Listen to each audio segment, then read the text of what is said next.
Welcome to the He Blames It On Me podcast. I am your host, Jamie.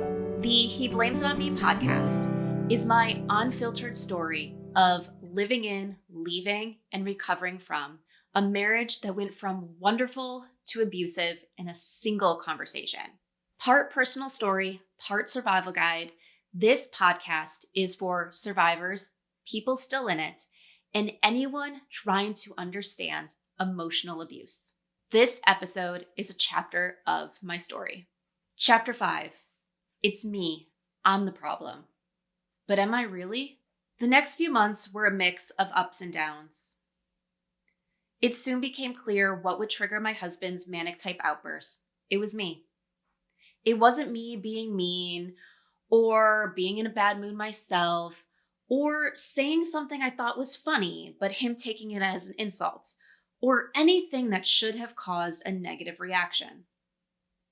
Most days, it was just me living my life and him taking something entirely out of context. He would create a mountain out of a molehill when a molehill didn't even actually exist. As much as I tiptoed around, tried to play it safe, and paid as much attention as possible to everything I said and did, it didn't help. One day, I was in the kitchen getting ready to prep some food for dinner. Seeing the rest of the family was either not home or off doing their own thing, I was listening to an audiobook via my noise-canceling headphones as I gathered what I needed from the fridge. Little did I know that my husband had entered the kitchen and stood behind me.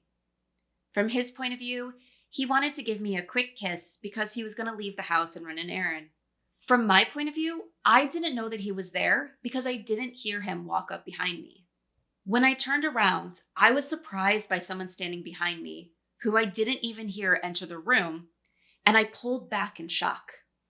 Without listening, he took my movement as a sign that I was disgusted by him, and therefore didn't want to kiss him. He got mad, stormed out, and didn't talk to me for the rest of the day. He then used that as an example in future arguments as proof that I wanted nothing to do with him. Another time, I was in the living room and he was in the home office. I heard him start to say something, but just assumed he was either on a business meeting or talking to someone on the phone. A few words into what he was saying, he rounded the corner and I realized that he was talking to me. By then, however, I had missed too much of what he was saying to respond. So I said I didn't hear all of what he said and asked him to repeat himself. He didn't repeat himself. Instead, he told me that if I cared about him, I would pay attention when he talked. This triggered a manic-like episode that he stayed in until the next day. Over the summer, we vacationed in Colorado for 2 weeks. While there were a few days that it was just my husband, myself, and our 2 kids, we had friends and family with us for a good portion of the trip. Having these extra people around was a massive relief, as I didn't have to feel alone keeping my husband safe. I also knew that with so many people around and so much activity catching his attention, the chances of him watching and evaluating every move I made and using it to measure how much I loved him were reduced. From my perspective, everything was good until the majority of people left. On the last Sunday of our trip, my husband, our girls, and our good friends, we'll call him Mike, and I traveled to Winter Park Ski Resort. We planned to buy a vacation home in the mountains, so we wanted to check out the town and summer activities in the area to see if it would be a good place for a vacation home to use and rent both during the ski season and summer. After arriving at the resort, we checked out everything there was to offer at the base of the mountain for the kids. They had mini golf, a ropes course, and a mountain slide that you could access by taking a chairlift up part of the mountain. The girls wanted to do it all. So we decided to let them enjoy the activities at the base of the mountain before taking the gondola to where we could enjoy some nice hiking. We also decided it was the perfect time to eat the picnic lunch we had packed. My husband volunteered to go to the car and get the lunch items, while Mike and I stayed back so the girls could have fun. Mike and I decided right away that seeing we were on vacation, we should get a beer to enjoy while supervising the kids. That day was a typical summer day in Colorado, which meant it was in the 80s with strong, hot sunshine, making it feel extra hot. Due to this, I decided not to get my husband a beer because it would take at least another 10 minutes for him to return, and there was no wait at the bar. The plan was to get him a fresh cold beer when he returned, instead of handing him one that would be sitting in the sun for the next 10 minutes. Upon his return, he saw my drink and immediately asked where his was. All I could get out was, "We didn't get you one," before he started to huff. He wouldn't listen to why we didn't get him a beer while he was gone, and refused to let us buy him one now that he was back. While this happened, the girls took the trip up the chairlift to ride the mountain slide. So we decided to find a place to sit and eventually have lunch when they returned. As mentioned, the sun was hot that day, so finding seats in the shade was a top priority. Looking around, we had two options: a picnic table or a line of Adirondack-type chairs. Both were on the porch area of the big lodge. I suggested we take the chairs over the table because it would be easier for me to keep an eye on the mountain. With the girls not knowing where to look for us, I needed to notice them and get their attention when they reached the bottom of the slide, as we had moved a good distance away. I didn't want them to panic if they couldn't find us.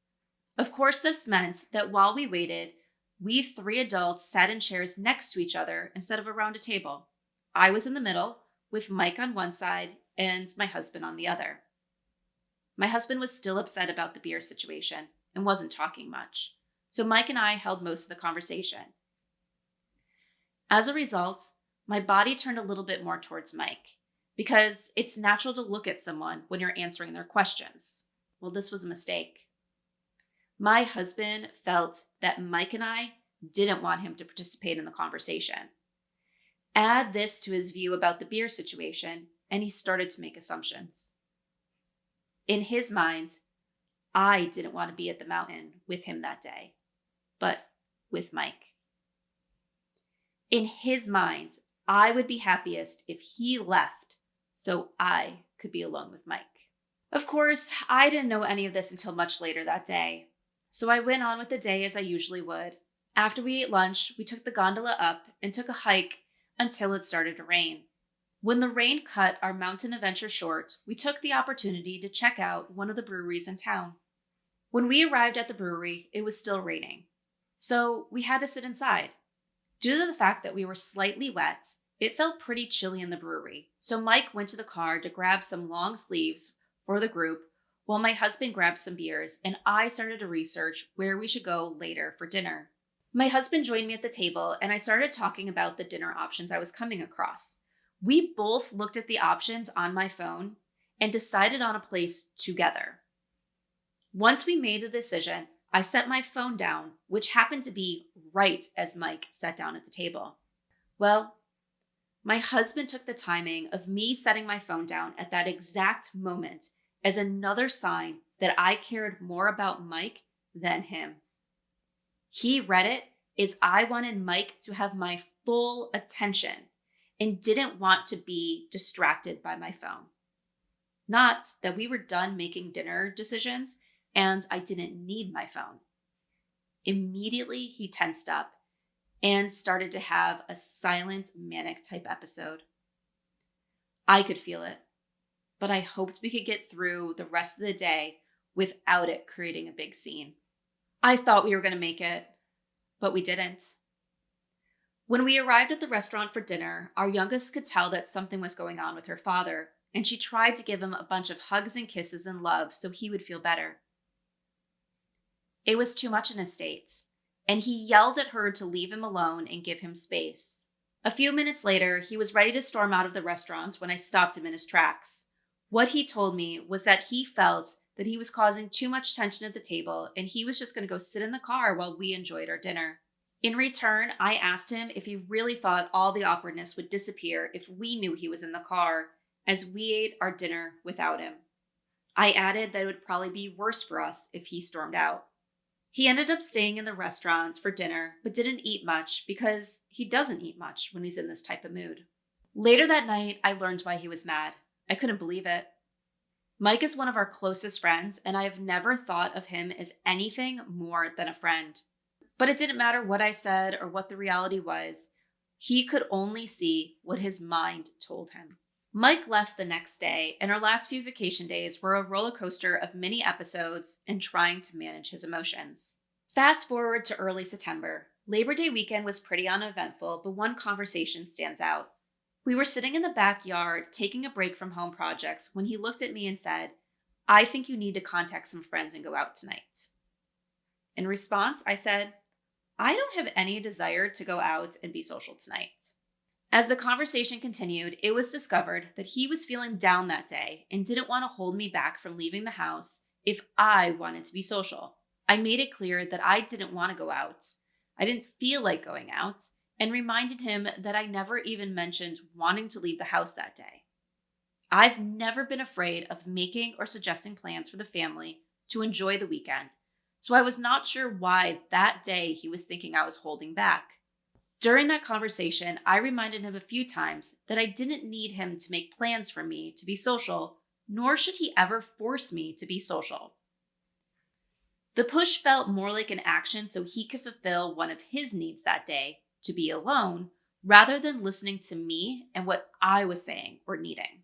A few days later, we arrived in New York for a funeral, and I was looking at my husband's phone the night we flew in. I can't remember why I was on his phone, but I think it was to read a group text thread or something, seeing my phone was out of reach. Typical behavior for us both. While on his phone, I noticed that he was texting one of my guy friends. I didn't read the text, but asked him why they were texting. You see, these two guys had been in the same room about 2 times, maybe 3 at this point. They got along, and my husband thought this friend was great and very friendly. But my husband is not an instant bros guy. He's not going to instantly make friends and start texting. He barely texts his closest friends to chat. He talks with people for a purpose. So what was the purpose of this conversation? And how did it start without him asking me for his number or even mention in a conversation that this friend had reached out to him? The response I received when asked why they were texting was that he took his phone from my hand and gruffly told me that it was none of my business. My husband can't keep a secret. I've caught him a few times throughout our relationship trying to plan surprises or sneak something good. When I asked him what he's up to, he'll try to play it off with a big "you caught me" smile on his face. Getting angry and telling me it was none of my business was not normal. It was jarring. But I let it slide due to everything that had been going on over the last few months. Well, mostly let it slide. For example, if he asked me to get him something because I was up, I would joke that I would if he told me why they were texting. It came to the point where I really didn't care what the texts were about, but I wanted to stop the secrets. The fact that he was hiding something, and in a very serious manner for him, was bothering me more than what he was actually hiding. I wanted him to trust me again. He finally told me what they were texting about the morning of the funeral. He told me he went through my phone to get this friend's number and then asked this friend to plan a happy hour because I was missing everyone in our friend group and needed to see them. That's all he told me. Apparently there was more, but he stopped there. I had just told him the week before that I didn't need or want him to make social plans for me.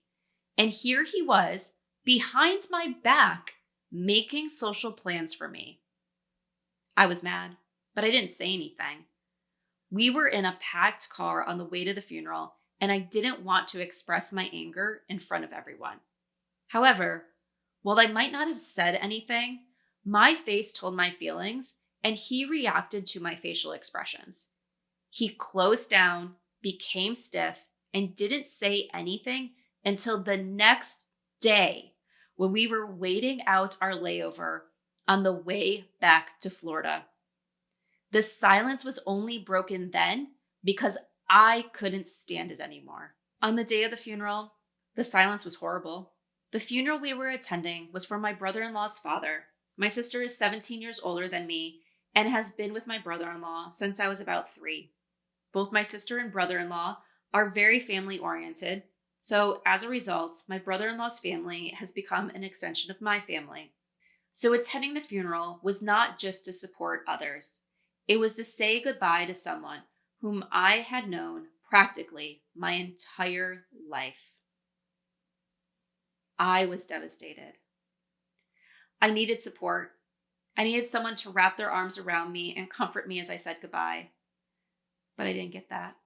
My husband didn't say a word to me. He didn't offer me a tissue.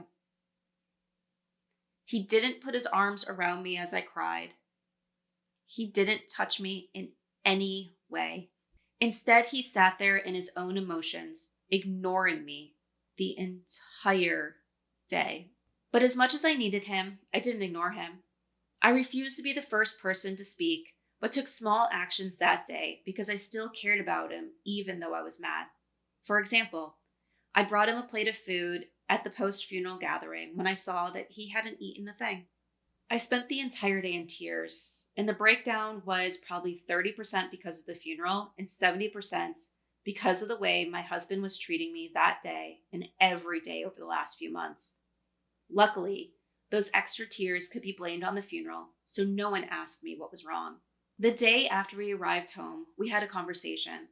I told him how hurtful his actions were, and he told me how unhappy he was. During the funeral, my nieces gave a beautiful eulogy for their grandfather. They talked about so many things, as their grandfather truly was a great man. But one point stood out to me and my husband above all else. It was about being happy. My niece shared that her grandfather always wanted to know if she was happy. It didn't matter if she was meeting other people's expectations or even the goals she set for herself. All that mattered was whether she was happy. If she was happy, who cared about the rest? If she was not happy, then change was needed. My husband looked at me that day and told me that he was not happy and hadn't been for a long time. As much as it broke my heart, the same felt true for me. The question was, could we ever be happy again?